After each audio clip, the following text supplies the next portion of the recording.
नमस्कार साथियों, जय हिंद। कैसे हो आप सभी? उम्मीद करते होंगे आप सभी अच्छे होंगे, मजे में होंगे, तंदुरुस्त होंगे, जबरदस्त होंगे। ठीक है, आज होगा यहाँ पे प्रश्नावली 4.3 का last lecture number 13। Lecture number 13 में आज आप इस प्रश्नावली 4.3 को कंप्लीट कर लोगे।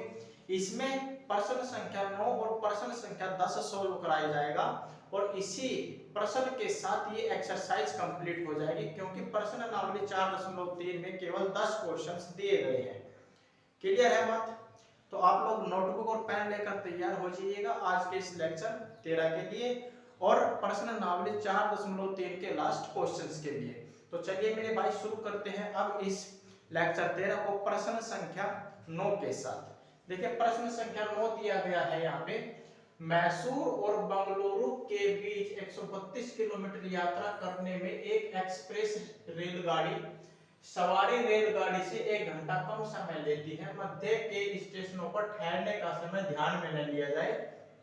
यदि एक्सप्रेस रेलगाड़ी और औसत चाल सवारी रेलगाड़ी की औसत चाल से 11 किलोमीटर प्रति घंटा अधिक हो तो दोनों रेलगाड़ियों की औसत चाल ज्ञात करनी है। तो कोई दिक्कत नहीं है मेरे भाई। इसमें कहा गया है कि दो रेलगाड़ी है, एक तो एक्सप्रेस रेलगाड़ी है और दूसरा है सवारी रेलगाड़ी, जिसको पैसेंजर शायद बोलते हैं। ठीक है ना, पैसेंजर रेलगाड़ी है। कहता है बंगलुरु और मैसूर के बीच की जो 132 किलोमीटर की यात्रा है उसको एक्सप्रेस रेलगाड़ी पैसेंजर रेलगाड़ी से 1 घंटा पहले तय कर लेती है। यानी 1 घंटा अधिक समय कौन लेता है? पैसेंजर रेलगाड़ी। स्पष्ट शब्दों में कहा गया है कि मध्य के स्टेशनों पर जो ये रेलगाड़ियां रुकी है उनका जो रुकने का समय है उसको आप लोग काउंट न करें, इसको दिमाग में न लाया जाए। ठीक है, तो किस प्रकार से इसको हम करेंगे देखिएगा। चूंकि आप जानते हो कि हमको रेलगाड़ियों की औसत चाल तो पता नहीं है, तो क्या कर सकते हैं, अब हम इस क्वेश्चंस को देखते हैं कहां से हमको मिलता है इसका क्लू। यदि एक्सप्रेस रेलगाड़ी और औसत चाल सवारी रेलगाड़ी की औसत चाल से किसकी औसत चाल से सवारी रेलगाड़ी की औसत चाल से 11 किलोमीटर प्रति घंटा अधिक है, तो मिल गया है मेरे भाई हिंट। कर लीजिएगा इसको अब शुरू। माना सवारी रेलगाड़ी, माना सवारी रेलगाड़ी की औसत चाल, माना सवारी रेलगाड़ी की औसत चाल क्या हो जाएगी, मान लो x हो जाएगी x किलोमीटर प्रति घंटा। ठीक है, इसके बाद में एक्सप्रेस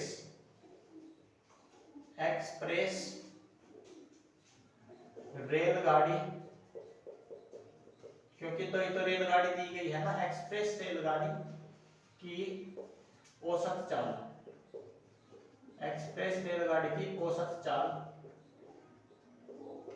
कहा है सवारी रेलगाड़ी की औसत चाल से 11 किलोमीटर प्रति घंटा अधिक हो, तो ये हो जाएगा x + 11 किलोमीटर प्रति घंटा। ठीक है, अब देखिएगा एक्सप्रेस रेलगाड़ी की औसत चाल तो हमारे पास है, अब समय और ज्ञात कर लीजिएगा। ठीक है ना, 132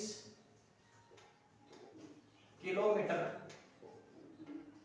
दूरी तय करने में सवारी रेलगाड़ी द्वारा लिया गया समय। ठीक है ना, लिया गया समय। अब आपने फॉर्मूला पढ़ा होगा चाल, दूरी और समय में। चाल बराबर होता है मेरे भाई दूरी बटा समय। ठीक है ना, चाल बराबर दूरी बटा समय होता है। अब चाल को स्पीड से, दूरी को डिस्टेंस से और t फॉर टाइम। ठीक है ना, हमको चाहिए यहाँ पे समय का, तो सम हो जाएगा दूरी बटे में चाल। क्लियर है, दूरी बटे में चाल। दूरी है मेरे भाई 132 और चाल है कितना x किलोमीटर। ये आ जाएगा समय घंटा, ठीक है ना। क्योंकि देखिएगा यहाँ पे कहा है सवारी रेलगाड़ी, तो सवारी रेलगाड़ी 132 किलोमीटर की दूरी तय करती है। चलिएगा भाई ठीक है। और चाल है ये हमने लिया है इसका x किलोमीटर प्रति घंटा, तो हमारे पास में लिया गया समय हो जाएगा 132 बटे में x। अब इसी दूरी को एक्सप्रेस रेलगाड़ी की जब तय करती है तो कितना समय लेती है वो आप देख लीजिए, ठीक है ना। 132 किलोमीटर दूरी तय करने में एक्सप्रेस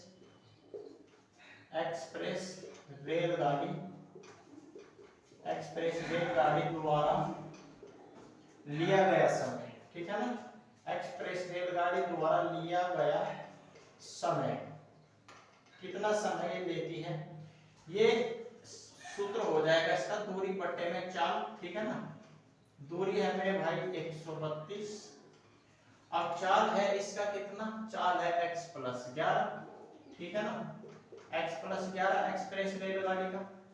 अब प्रश्न की शर्त से हम यहाँ पे चलेंगे, प्रश्न की शर्त से या फिर प्रश्नानुसार, ठीक है ना।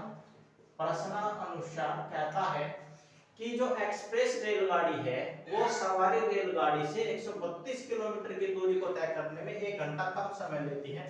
दैट इज ये कहता है 132 बटा में x माइनस 132 बटे में x प्लस 11 इक्वल्स टू 1। इसका कहने का मीनिंग ये है, समझ आई बात। इस तरीके से ये क्वेश्चंस जो है बनाकर चलने होते हैं मेरे भाई, इनको आप लोग समझ पाओगे प्रैक्टिस से, तो आप लोग इसमें प्रैक्टिस अपना तेज कर दीजिएगा। एलसीएम अगर आप यहाँ पे लोगे तो ये एलसीएम आ जाएगा x इंटू एक्स प्लस 11, ये हो जाएगा 132 इंटू एक्स प्लस 11 माइनस 132, यहाँ पे भी 132 है इंटू एक्स, ठीक है, इक्वल्स टू 1 अपॉन में 1 हो जाएगा। अब देखिएगा ऊपर से आ जाएगा 132 कॉमन, ठीक है ना, कर लीजिएगा 132 कॉमन किया है, ये आ जाएगा x प्लस 11 माइनस का x equals to cross multiply कर दीजिए तो हो जाएगा x इंटू एक्स प्लस 11, ठीक है ना। x से x को काट दीजिए मेरे भाई, ये हो जाएगा x square plus 11x equals to 11 दूने 22, 11 तिया 33 और 2 35, 11 एकम 11 3 14, ये आ गया 1452। अब ध्यान से आप लोगों को समझते हुए चलना है, कहीं आप अब गड़बड़ ना कर दो इसमें। x स्क्वायर प्लस का 11x माइनस 1452, इसको आप बना लीजिए इक्वल 0 पे, ठीक है। अब 1452 के मेरे भाई ऐसे टुकड़े होने चाहिए जो घटाने के बाद तो आए 11 और गुणा करने के बाद आए 1452, ठीक है ना। तो 1452 की आप क्या करिएगा, अभाज्य गुणनखंड बना लीजिएगा। 2 से आप इसको काटेंगे, 2 से 14, 2 गुने 4, 2 6 12, 2 3 6, 2 6 12, 2 3 6, फिर अब की बार कट जाएगा 3 से, 3 एकम 3, 3 गुने 6 और 3 एकम 3, ये आ जाएगा 121। 121 कटता है मेरे भाई 11 से, इसको फिर काट देंगे 11 से, तो ये आ जाएगा 1, ठीक है ना। अब देख लीजिए क्या बनेगा, 2 दूने 4, 11 चौक 44 और 11 दिया 33, 44 और 33 का गुणा करेंगे तो मेरे भाई 1452 आएगा, और 44 में से 33 घटाएंगे तो कितना बचेगा, 11 बचेगा, सीधा सीधा हिसाब है यहाँ पे। तो इसको आप लोग बनाइएगा, दिस इंप्लाई दैट ये हो जाएगा x स्क्वायर प्लस 44 माइनस का 33 इंटू एक्स माइनस 1452 बराबर में 0। दिस इंप्लाई दैट ये हो जाएगा x square plus 44x minus का 33x माइनस 1452 बराबर में 0, ठीक है ना, बराबर में 0। ये अलग चला हुआ है मेरे भाई, कभी आप इसको मिक्स कर दो। दिस इंप्लाई दैट इन दोनों में से कॉमन आ जाएगा x, x कॉमन आएगा तो ये बनेगा x प्लस 44 माइनस, यहाँ से कॉमन आएगा 35, ये हो जाएगा x प्लस 44, ठीक है, इक्वल्स टू में 0। दोनों ब्रैकेट्स हमारे यहाँ पे बराबर आए हैं, तो ये हो जाएगा x plus 44 into x minus 35 equals to 0। यहाँ से आप x का वैल्यू निकाल लीजिए, यदि x प्लस 44 बराबर 0 हो, दिस इंप्लाइज दैट, तो x बराबर माइनस का 44 बन जाएगा। बोलो बात सही है कि नहीं? अब माइनस जो है, चाल जो है वो कभी माइनस में नहीं हो सकती, तो इसको तो आप साथ के साथ यहीं पे नेगेटिव कर दीजिए, दैट इज ये हो जाएगा माइनस का m। अब यदि x माइनस का 33 इक्वल टू 0 हो तो x इक्वल टू कितना आ जाएगा? 33 आ जाएगा ये मेरे भाई। अब 33 आया है हमारे पास में पॉजिटिव, तो सवारी रेलगाड़ी की औसत चाल आप ज्ञात कर लीजिए। अतः सवारी रेलगाड़ी, अतः सवारी रेलगाड़ी की औसत चाल बराबर में x है, x इक्वल टू हमारा आया है 33, ये हो जाएगा 33 किलोमीटर। ठीक है, किलोमीटर चाल की बात है तो प्रति घंटा और यहाँ पे लग जाएगा। ठीक है ना, 33 किलोमीटर प्रति घंटा।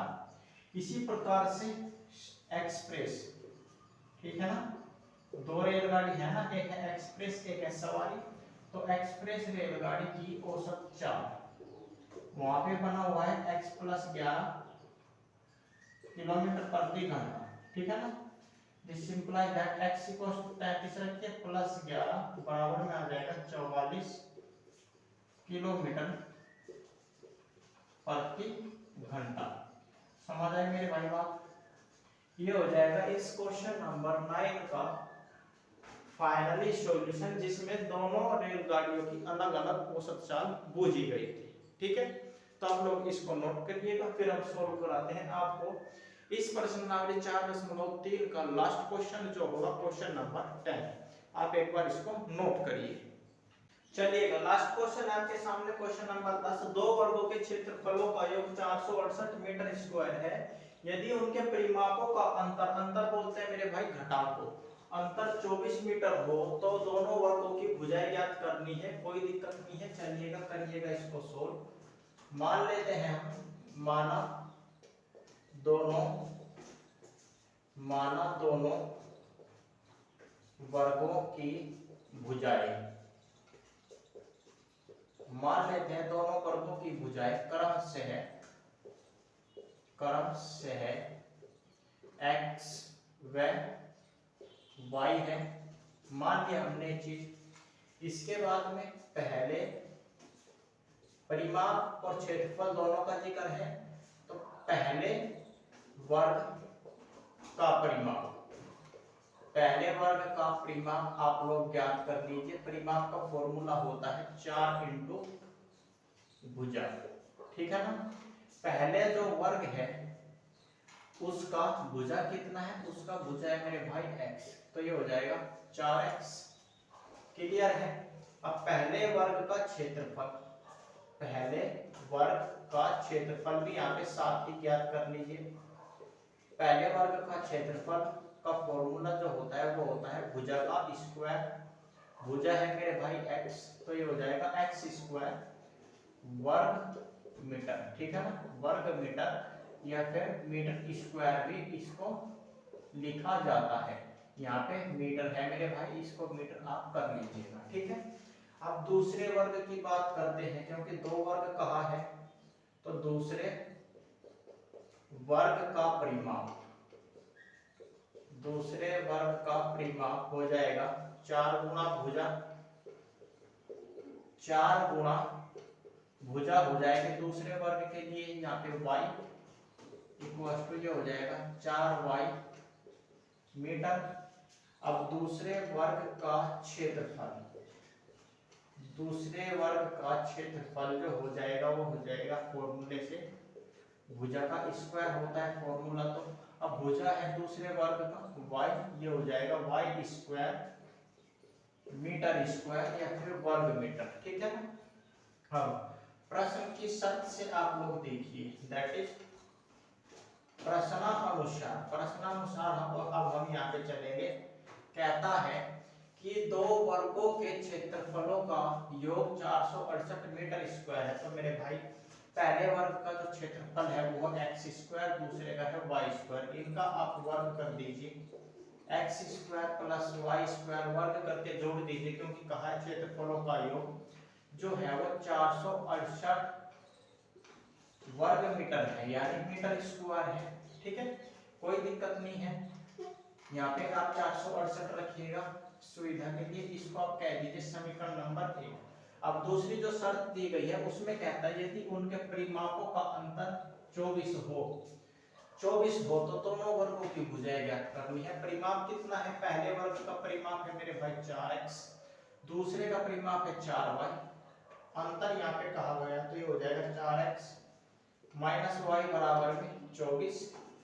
दिस इंप्लाइज दैट इसमें से 4 कॉमन आप करिएगा, यहाँ पे बचेगा x माइनस वाई बराबर में 24।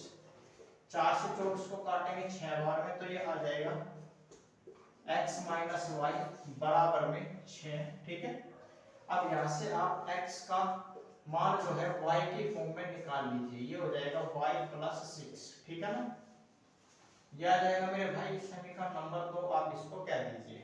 अब x equals to y plus 6 समीकरण 1 में रख दीजिएगा। ठीक है ना, समीकरण 1 में x equals to y plus 6, x equals to y plus 6 रखने पर, ठीक है ना, जब हम x equals to y plus 6 समीकरण 1 में रखेंगे तो जो समीकरण 1 है वो कंप्लीटली वेरिएबल y में बदल जाएगा। ठीक है ना, दिस इंप्लाइज दैट यहाँ पे है एक्स स्क्वायर, तो इसका आप स्क्वायर कर दीजिए, दैट इज वाई प्लस 6 का होल स्क्वायर हो जाएगा प्लस वाई स्क्वायर बराबर में 468। दिस इंप्लाइज दैट इसको आप a प्लस d के होल स्क्वायर से खोलिएगा, ये आ जाएगा वाई स्क्वायर प्लस 6 6 36 प्लस 2 गुणा 6 12 into y plus y square बराबर में 468। यहाँ तक बोलिएगा, कोई दिक्कत है क्या? चलिएगा मेरे भाई, अब हम इसको करते हैं आगे सोल्व। ठीक है ना, देखिएगा y और y हो जाएगा 2y। दिस इंप्लाइज दैट ये हो जाएगा मेरे भाई 2y स्क्वायर प्लस 12y, कितना 12y। अब देखिएगा प्लस 36, 468 को लेफ्ट साइड में ले आइएगा तो ये आएगा माइनस के साथ में। ठीक है ना, प्लस 36 माइनस 468 बराबर में 0। This implies that 2y square plus 12y minus का कितना बचेगा? 8 में से 6 जाएगा, 2 बचेगा, 6 में से 3 जाएगा, 3 बचेगा, 4 एच डी बड़ा माइनस का है तो माइनस आ गया इक्वल्स टू 0। अब यहाँ से आप 2 कॉमन करिएगा, y square plus 6y minus 2 दूने 4, 2 एकम 2, 2 छिके 12। आप बोलोगे भैया 216 आ गया है। अब 216 का ऐसा गुणनखंड बनाइए जो घटाने के बाद तो 6 है, लेकिन गुना करने के बाद मेरे भाई 216 है। ठीक है ना, एक बार आप इसका गुणनखंड कर लीजिएगा 216 का। 2 से सबसे पहले काटेंगे, 2 एकम 2, 0, 2 8 16, 2 से फिर से काटेंगे, 2 पंजे 10, 2 चौके 8, 2 से काटेंगे, 2 दूने 4, 2 सत्ते 14 हो जाता है, 3 अंक 27, फिर 3 से काटेंगे, 3 तिया 9, इसके बाद में फिर 3 से, 3 एकम 3। क्लियर है मेरे भाई, यहाँ पे आ जाएगा फाइनली 1। ठीक है ना, अब इसमें आप बनाने का कोशिश करिएगा। 2 दूने 4 दूने 8 हो गया, 8 यहाँ तक आ गया। अब 3 तिया 9, तिया 27, तो 27 में से 8 जाएगा तो कितना बचेगा? 19 बचेगा ज्यादा। यहाँ पे हमें बचाना है कितना? 6। चलिएगा फिर से बनाते हैं, 2 दूने 4 तिये 12 है ना, 2 दूने 4 तिये 12, या फिर 2 दूने 4 तिये 12, किसी भी तरीके से करके आप यहाँ पे कितना बना लीजिए, 12 बन गया है हमारा। चलिएगा 3 तिया 9 और 9 दूने 18, 18 में से 12 को आप घटाइएगा, 18 माइनस 12 आएगा 6, 18 और 12 का गुणा कितना हो जाएगा? 216। देख लीजिएगा 12 अट्ठे 96 हो गया, 9 12 एकम 12 9 21। ठीक है ना, कंडीशन सेटिस्फाई। तो यहाँ पे जो इसका गुणनखंड बन जाएगा वो बन जाएगा y square minus, sorry plus है यहाँ पे, plus 18 minus 12 into y minus का 216 बराबर में 0। y का और प्लस का अंदर ब्रैकेट में गुणा साथ ही कर दीजिए तो ये आ जाएगा y square plus 18y minus का 12y माइनस का 216 बराबर में 0। अब इससे यहाँ से गुणनखंड आप कर लीजिए, हो जाएगा y बार आएगा, y प्लस 18 बचेगा, यहाँ से माइनस का 12 बार आएगा तो अंदर बच जाएगा ब्रैकेट में y प्लस 18 बराबर में 0। गुणनखंड आ जाएंगे y प्लस 18 और y माइनस 12 बराबर 0। दिस इंप्लाइज दैट यहाँ से आप y के वैल्यूज को निकाल लीजिए। यदि y प्लस 18 बराबर में 0 हो तो y बराबर में माइनस का 18 आएगा, नहीं आएगा, जिसको हम कह देंगे अमान्य, क्योंकि जो वर्ग की भुजा होती है वो माइनस की नहीं होती। अब दूसरे गुणनखंड से अगर हम यहाँ पे ले, यदि y माइनस 12 बराबर 0 हो तो y इक्वल टू 12 जो आएगा पॉजिटिव आएगा, ठीक है। अतः दोनों वर्गों की जो भुजाएं हैं वे x y हमने लिया हुआ है। अभी हमारे पास में क्या आया है, y का मान आया है। तो मेरे भाई y के मान को आप कौन सी इक्वेशन में रखिएगा, समीकरण 2 में आप पुट कर दीजिएगा, ठीक है। चलिएगा y का मान समीकरण 2 में रखने पर, ठीक है, दिस इंप्लाइज दैट ये हो जाएगा मेरे भाई x इक्वल्स टू y है, यहाँ पे y प्लस 6 कहाँ गया, y इक्वल्स टू हमारा आया है 12, तो ये हो जाएगा 12 plus 6। This implies that x equals to मेरे भाई आ जाएगा 18, ठीक है ना। दैट इज, अतः हम कह देंगे,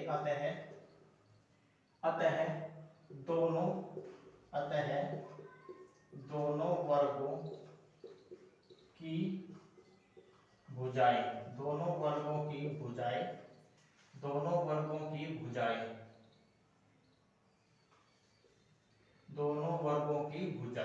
ठीक है ना, क्रम